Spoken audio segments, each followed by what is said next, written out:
में पहली बार आया और आज मैं आपके बीच में कुछ कहना चाहता हूँ। जी कहिए, स्वागत है आपका। मान्यवर, उत्तर प्रदेश के अंदर माध्यमिक शिक्षा में 80% भागीदारी देने वाला वित्त विहीन विद्यालय का शिक्षक और शिक्षणेतर कर्मचारी आज मनरेगा के मजदूरों से भी बदतर स्थिति में उत्तर प्रदेश के अंदर अपना जीवन बिताने के लिए मजबूर है। वह अपने पारिश्रमिक से न तो अपने परिवार का भरण पोषण कर पा रहा है, न अपने माँ बाप की दवा इलाज करा पा रहा है और न अपने बच्चों को उच्च शिक्षा दे पा रहा है, और भाई भतीजे अगर उसको अलग कर दे तो अपने लिए एक मंडई, अपने वतन के लिए एक मंडई भी नहीं बना सकता। पूरे उत्तर प्रदेश की माध्यमिक शिक्षा की 80% भागीदारी अपने कंधों पर लेकर के अब दोभर जिंदगी को बिताने के लिए मजबूर है। ऐसे शिक्षक उत्तर प्रदेश के अंदर जो प्रदेश के शिक्षा दे रहे हैं और समाज को दिशा दे रहे हैं और राष्ट्र के निर्माण में लगे हुए हैं, उनकी स्थिति बद से बदतर है। मैं आपसे कहना चाहता हूं कि उत्तर प्रदेश की सरकार, यह विधायिका हमारी है और विधायिका का यह रोल होता है, माँ बाप का रोल होता है।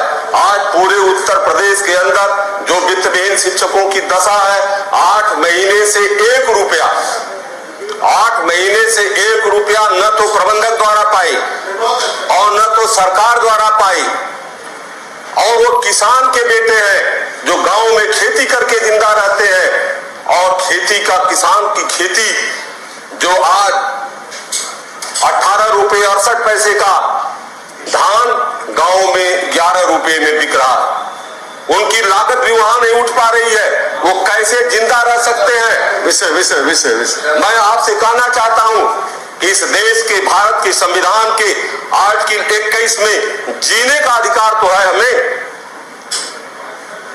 आर्टिकल 21 की व्यवस्था तो लागू होनी चाहिए। उत्तर प्रदेश के अंदर जो माध्यमिक शिक्षा का 80% जिसके कंधे पर भार है, वह जिंदा कैसे रहेगा? जो 8-8 महीनों से 1 रुपया नहीं पाया किसी संस्था द्वारा, और हम लोग सरकार से अनुरोध किए और सरकार से अनुरोध करने के बाद भी कहीं से कोई सहायता कोरोना में भी उनको नहीं मिल पाई। और दूसरी बात मैं आपसे बताना चाहता हूं कि जो उत्तर प्रदेश के अंदर माध्यमिक शिक्षा में इंटरमीडिएट एजुकेशन एक्ट में अमेंडमेंट हुआ 10 अक्टूबर 1986 को, एडेड विद्यालयों में जो एडेड के विद्यालय इंटरमीडिएट एजुकेशन एक्ट की धारा 7(4) के तहत मान्यता प्राप्त थे, उन्हीं विद्यालयों में अनएडेड फैकल्टियों के लिए 7(क) धारा बनाई गई, और उसी 7(क) धारा जो असंगत धारा है, जो पूर्ण वित्तविहीन मान्यता देने के लिए सक्षम नहीं है। उत्तर प्रदेश के अंदर इंटरमीडिएट एजुकेशन एक्ट में केवल एक ही धारा है 7(4) जिसके अंतर्गत मान्यता दी जा सकती है। अगर यह मैं कह दूं सदन के अंदर कि तो कोई अतिशयोक्त नहीं होगा कि उत्तर प्रदेश के अंदर 21,000 जो मान्यताएं हैं वित्तविहीन, सारी मान्यताएं फर्जी हैं, जिस पर हम लोग जब से संगठन बनाए 2004 से वित्तविहीन का, तब से उस पर संघर्ष कर रहे हैं कि इस मान्यता की धारा को चेंज कर दिया जाए। हाईकोर्ट भी गए, हाईकोर्ट ने भी Manju Awasthi versus state of UP के केस में कहा कि यह असंगत धारा है 7(क) का, इसको 7(4) में परिवर्तित कर दिया जाए, लेकिन आज तक वो धारा परिवर्तित नहीं हो पाई। सारी मान्यताएं फर्जी हैं और उस फर्जी मान्यताओं पर सारी शिक्षा चल रही है। मैं आपसे निवेदन करना चाहता हूं सदन के माध्यम से कि सबसे पहले मान्यता की धारा 7(4) जो है वो 7(क) की मान्यता असंगत धारा है, उसमें केवल एक्ट की व्यवस्था है 7(क) पोस्ट में क में कि किसी एक विषय या विषयों के वर्ग या उच्चीकरण की मान्यता दी जा सकती है, और उस धारा के तहत सारी मान्यताएं जो है 7(क) में दे दी गई, जो बिल्कुल असंगत है, उसको 7(4) में परिवर्तित कर दिया जा। हमें बड़ी इस बात की खुशी है कि हमारे माध्यमिक शिक्षा मंत्री, उप मुख्यमंत्री, बहुत ही लर्नेड व्यक्ति है, आज हमारे सदन के नेता हैं। मैं उनके संज्ञान में लाना चाहता हूं कि आपके चलते, आपके रहते 4 वर्षों से हम लोग मांग कर रहे हैं, लगातार संगठन मांग कर रहा है कि मान्यता की धारा को चेंज कर दीजिए। आज तक मान्यता की धारा चेंज नहीं हुई और हमारे अधिकारी जो शिक्षा विभाग में है, हमारे नेताओं को पढ़ाते हैं कि 7 अगर 4 में मान्यता आपने दे दिया तो वह मान्यता एडेड की मान्यता है और एडेड की मान्यता अगर आप कर देंगे तो सब लोग वेतन मांगने लगेंगे। मैं पूछना चाहता हूं कि जो प्राथमिक विद्यालय एडेड की मान्यता में है, जो जूनियर हाई स्कूल विद्यालय एडेड की मान्यता में है, क्या सरकार की बिना अनुमति के वो एड मिल पाती है? एड देना तो सरकार का काम है, लेकिन उसको रास्ता भटका देते हैं। उसको जो प्रस्ताव एक डायरेक्टर महोदय के यहाँ से गया है, उसको मैंने देखा है 7(4) की मान्यता जो है जहां होनी चाहिए अमेंडमेंट एक्ट में, वहां 7 को कर दिया गया।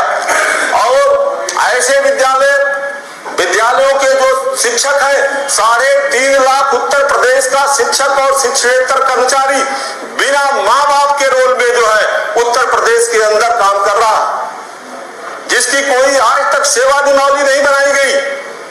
और सेवा नियमावली बनाने के लिए हमारे सदन के नेता माननीय ने 9 मार्च 19 को बैठक की और बैठक करने के बाद अमर उजाला और सारे अखबारों में बयान आया जो है कि 10 मार्च 19 को कि हम वित्तविहीन शिक्षकों की सेवा नियमावली बनाएंगे।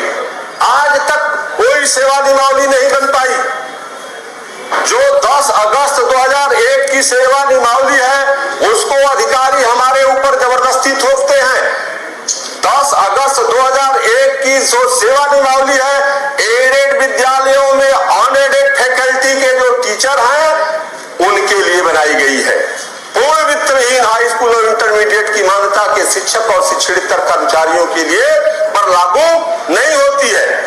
इंटरमीडिएट एजुकेशन एक्ट में जो धारा 16(6) और 16(6) है, जिसमें ऑलरेडी जो है वह सेवा नियमावली पड़ी हुई है। जब से एडेड विद्यालयों में वेतन वितरण अधिनियम 1971 लागू हो गया और चयन बोर्ड आयोग 1982 लागू हो गया, तब से वह पूरी तरह से 16(6) की जो हमारी सेवा नियमावली है पूर्णतः रखी हुई है।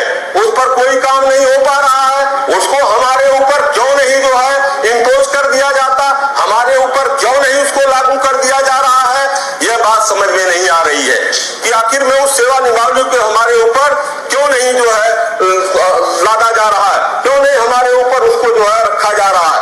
मैं नेता सदन से, जो कि हमारे विभाग के हैं, माध्यमिक शिक्षा के मंत्री हैं और बहुत ही लर्नेड व्यक्ति हैं, हम आज सदन के माध्यम से आपसे निवेदन करना चाहेंगे कि आप इन विषयों को बहुत गंभीरता से लेकर के सबसे पहले हमारी मान्यता की धारा, पहले लीगल मान्यताएं जो सारी इनलीगल है, उन मान्यताओं को लीगल धारा, एक ही धारा उत्तर प्रदेश में मैंने बता दिया कि इंटरमीडिएट एजुकेशन एक्ट 1921 की धारा 7(4) ही लीगल धारा है। उस लीगल धारा में आप परिवर्तित कर दें और वित्तविहीन शिक्षकों की जो सेवा नियमावली है, जो बिना माँ बाप के रोल के जो है आज 33-34 वर्षों से इस प्रदेश में काम कर रहे हैं, प्रबंधक हमारे रोज उनको रखा करते हैं और रोज निकाला करते हैं।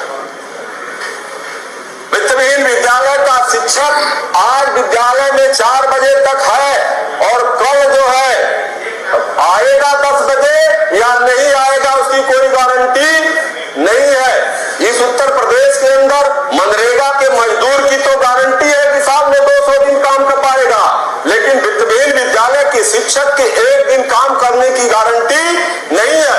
वो कल आएगा कि नहीं आएगा उसका कोई ठिकाना नहीं है। हमारा प्रबंधक अगर रुष्ट हो जा और अंगुली दिखा दे कि कल से तुमको जो है विद्यालय में नहीं आना है, तो हमारा सस्पेंशन और टर्मिनेशन दोनों साथ साथ हो जाता है। इसलिए मैं आपसे निवेदन करना चाहता हूं कि हमारी मान्यता की धारा जो सही धारा है 7(4) उसमें परिवर्तित किया जाए और हमारे शिक्षकों की सेवा नियमावली बना दिया जाए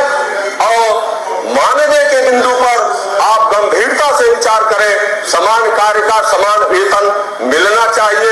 इस पर हाई कोर्ट और सुप्रीम कोर्ट तक की व्यवस्थाएं आ चुकी हैं। जब तक यह लागू नहीं हो पाता है तब तक हम सदन से निवेदन करेंगे, अपने नेता सदन जी से निवेदन करेंगे कि ऐसे शिक्षकों की जो आज रोजी पाकर भी रोटी के लिए मोहताज हैं, ऐसे शिक्षकों के लिए सम्मानजनक मानदेय की व्यवस्था आप करें। जी धन्यवाद, आपकी बात सारी।